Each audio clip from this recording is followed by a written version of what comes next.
Mesdames, messieurs, et toute autre personne regardant, visionnant cette vidéo, sachez que je suis très content de vous retrouver afin de parler de Godzilla et Kong, The New Empire. Je viens de Memphis. En fait, je suis né entre Memphis et la Nouvelle-Orléans. Donc vraiment, d'où mon accent qui est quasiment parfait. Bien sûr, on peut également l'appeler le Nouvel Empire. Et aujourd'hui, on ne va pas se focaliser dans cette vidéo sur uniquement Godzilla ou Kong, mais sur le Scar King. J'allais vous montrer un visuel, mais je viens de me rappeler que peut-être que certaines personnes n'ont pas vu le trailer, donc si tu ne l'as pas vu, fuis, pauvre fou, direction la chaîne de Warner Bros. Ou de Legendary, je ne sais plus exactement, tu regardes, et ensuite tu reviens. Et tu te dis, ok, je veux en savoir plus. Et si tu veux en savoir plus sur le Scar King, donc l'antagoniste, sachez que vous êtes devant la bonne vidéo. Tout simplement.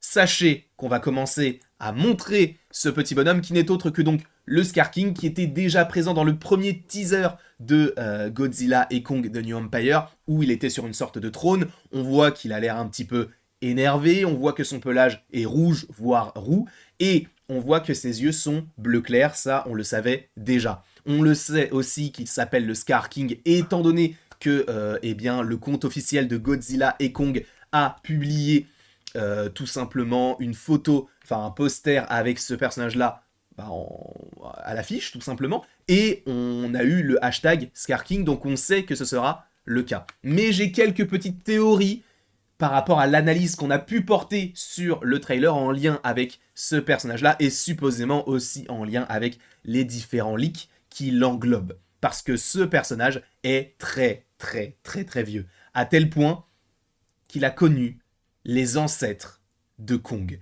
Vous n'êtes pas sans savoir que lorsque Kong arrive pour la première fois dans la Terre creuse, dans Godzilla contre Kong, eh bien, il découvre énormément d'ossements. Il suppose que tous ses ancêtres sont morts, et ce qui serait très intéressant, ce serait d'avoir une scène flashback, et je pense que c'est ce qu'on va avoir là, maintenant. Parce que là, nous voyons donc des gorilles, on pouvait de loin supposer que c'était tout simplement des orang-outans si on fermait les yeux et que c'était flouté, mais là on voit très clairement que ce sont des gorilles, donc évidemment de la même espèce que Kong. On sait que Kong est supposément le dernier de son espèce, et là le Scar King se trouve face à ces petits personnages dans la Terre creuse, notamment par rapport à l'esthétique, au niveau des roches qui s'illuminent, qui peut évidemment faire penser eh bien, à l'endroit où Kong trouve notamment la hache qu'il va arborer tout au long du film donc Godzilla contre Kong et qu'il aura également dans celui-ci. Mais donc le Scar King va supposément revendiquer eh bien, son autorité sur la Terre creuse et vouloir devenir le Scar King, donc le roi de la Terre creuse. D'où le fait qu'il ait l'appellation King. Mais vous allez voir que ça, c'est extrêmement intéressant, notamment par rapport à la suite des aventures de Kong. On le sait supposément que c'est lui qui va décimer la famille de Kong par rapport également au fait que Kong va se renseigner, ou en tout cas va tomber sur des vestiges et va tomber donc sur des ossements qui font référence à ses ancêtres. Est-ce que le Scar King ne serait pas lui aussi connecté à Godzilla par rapport à d'anciens affrontements? A priori oui, parce que s'il sort maintenant, c'est qu'il était entre guillemets caché quelque part, caché voire emprisonné, puisque dans à un moment le trailer, nous avons cette scène-là où nous voyons donc une trace de main ensanglantée, enfin deux traces de main ensanglantées supposément dans cette Terre creuse, puisque je vous rappelle que maintenant il y a un avant-poste dans la Terre creuse, et on le sait à la suite du film Godzilla contre Kong, et donc on sait qu'on est donc dans la Terre creuse, et tu as le docteur Andrews qui dit « Non mais ça par contre, ça c'est pas Kong ». Et par rapport à la main de Kong, on peut supposer que oui, ça n'est pas du tout la même chose, étant donné que Kong n'a pas eu des doigts aussi longs que cela, là où le Scar King, lui, oui. Donc, ça va être assez intéressant de savoir où est-ce qu'il était emprisonné, qui l'a emprisonné, est-ce que c'est en lien avec Godzilla ou voir ses ancêtres à Godzilla, est-ce que c'est en lien uniquement avec la famille de Kong? En tout cas, le Scar King, il y aura des connexions avec Godzilla pour sûr, et évidemment par rapport à cette scène-là, avec Kong, encore plus pour sûr. Donc, pour rappel, il était un ancien monstre qui existait depuis déjà des millions, supposément, d'années, et on a ce personnage qui a supposément également décimé toute la famille de Kong, juste pour un petit rappel. Mais il ne faut pas mettre tous les œufs dans le même panier, puisque le Scar King est donc une sorte d'orang-outan avec le pelage roux, tout comme ce petit bonhomme. Ce petit bonhomme, beaucoup l'appellent le fils de Kong, le Baby Kong, comme à l'époque où on disait Baby Yoda pour Grogu, sauf qu'il n'en est rien. Sachez que ce personnage n'est dans le film pas du tout le fils de Kong.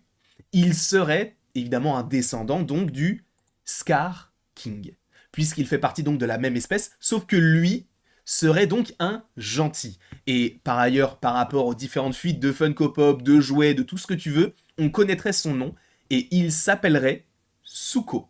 S-U-K-O. Encore une fois, à voir, mais a priori, il s'appellerait bel et bien Suko. Est-ce qu'on va l'apprendre notamment par rapport à Jia qui peut communiquer avec Kong? D'ailleurs, on va voir pourquoi, est-ce qu'il y a un lien magique avec tout ça. Mais en tout cas, le petit Suko, lui, sera supposément gentil. Et je pense qu'il va, par la suite, devenir le fils de Kong. Puisque je vous rappelle qu'en 1933 est déjà sorti un film du nom de Le Fils de Kong, où Kong donc avait un fils. Et là, évidemment, si toute la famille de Kong est tué, décimé, et qu'il est le dernier de son espèce, il ne pourra donc pas se reproduire, et donc avoir un fils. Et a priori, donc, on partirait plus sur un fils adoptif, qui de base fait partie de l'espèce du Scar King, mais qui, sera, entre guillemets, entraîné, ou en tout cas élevé par Kong, qui, je pense, finira par tuer le Scar King, et donc le Scar King donnera son nom King à Kong, et c'est pour ça qu'on aura le film King Kong avec un 2 points quelque chose pour ne pas forcément que cela fasse doublon avec le film de Peter Jackson en 2005. Mais oui, Suko deviendra le fils adoptif ou plutôt deviendrait le fils adoptif de Kong. Et ça, je trouve que c'est une superbe idée. Ensuite, si on revient sur le Scar King, à un moment donné, il est sur une plage. On le voit, il y a une petite route, tout ça, c'est sympa. On voit des petits habitants. On sait qu'il fait beau puisqu'il y a l'ombre sur le sable, donc on sait qu'il y a plein soleil.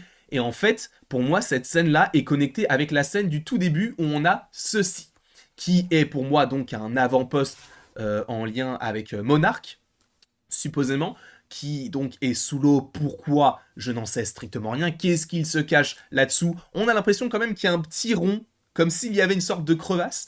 Et ça, c'est hyper intéressant parce que je pense que cette scène-là et cette scène-là sont connectées.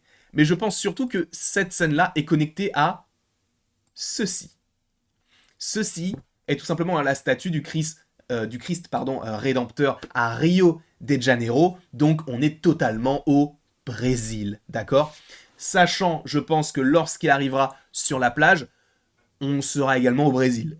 Il va sortir pour la première fois et boum, il va effrayer les habitants pour revendiquer le trône de la Terre. Sauf que je pense que ça va être sa première apparition sur Terre, mais ni Kong, ni Godzilla ne pourront arriver. Je pense que Godzilla va être réveillé après la première attaque, et je pense que Kong, lui, il a vu possiblement le Scar King remonter à la surface. Donc je pense que si, nous avons le Scar King ici, il y aura un affrontement avec ce monstre-là, parce que là, ça a l'air d'être un avant-poste, on a l'air d'étudier un monstre donc qui est donc à Rio de Janeiro. Qui est à Rio de Janeiro? Nous avons Behemoth. Behemoth qu'on avait déjà vu dans Godzilla Roi des monstres en 2019. Et donc, c'est une sorte de mammouth. Et on sait de toute manière qu'il va y avoir un affrontement entre lui, enfin, pas forcément entre lui, mais en tout cas entre un monstre et donc le personnage du Scar King, étant donné qu'à un moment donné, on a cette scène-là où on voit une sorte de tête de patte un peu étrange, qui peut faire penser d'ailleurs à une sorte de nid de muto pour les œufs qu'on avait déjà vu dans Godzilla en 2014. Mais en fait, si vous voyez à droite de votre écran, il y a le drapeau du Brésil. Donc, à mon avis, on va rester dans cet univers-là. Je pense que, pour faire un récapitulatif, lui, le Scar King, va arriver sur Terre et notamment à Rio de Janeiro. Pourquoi d'ailleurs est-ce que je vous parle de cette scène-là? Parce que vous allez vous dire, mais comment est-ce que tu sais que c'est Rio de Janeiro? Eh bien, tout simplement parce que lorsqu'on est dans l'avant-poste, on voit des hélicoptères, ok? Sauf que, il faut également rappeler qu'il y a un poster du film qui est sorti, et qu'est-ce qu'on voit? On voit Godzilla et Kong, mais en dessous, on voit le Christ rédempteur, avec des hélicoptères. Donc je pense que cette scène-là fait référence à la scène d'introduction supposément du personnage pour montrer qu'il va envoyer du très très lourd, et donc qu'on va avoir le Scar King qui va supposément affronter au Brésil Behemoth, et du coup montrer que Voilà, il est là et il est pas là pour rigoler et je pense qu'il va même tuer ce monstre-là.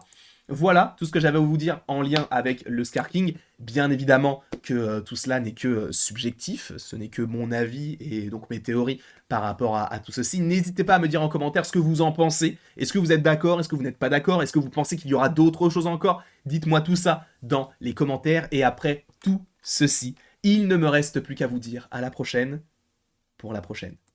Et sachez bien sûr qu'il y aura de plus en plus de vidéos en lien avec le Monsterverse, notamment par rapport au fait que vendredi, il y a toujours la série Monarch qui est en diffusion, et en plus de ça, pas forcément en lien avec le Monsterverse, mais en lien avec Godzilla, jeudi, je vais voir Minus One.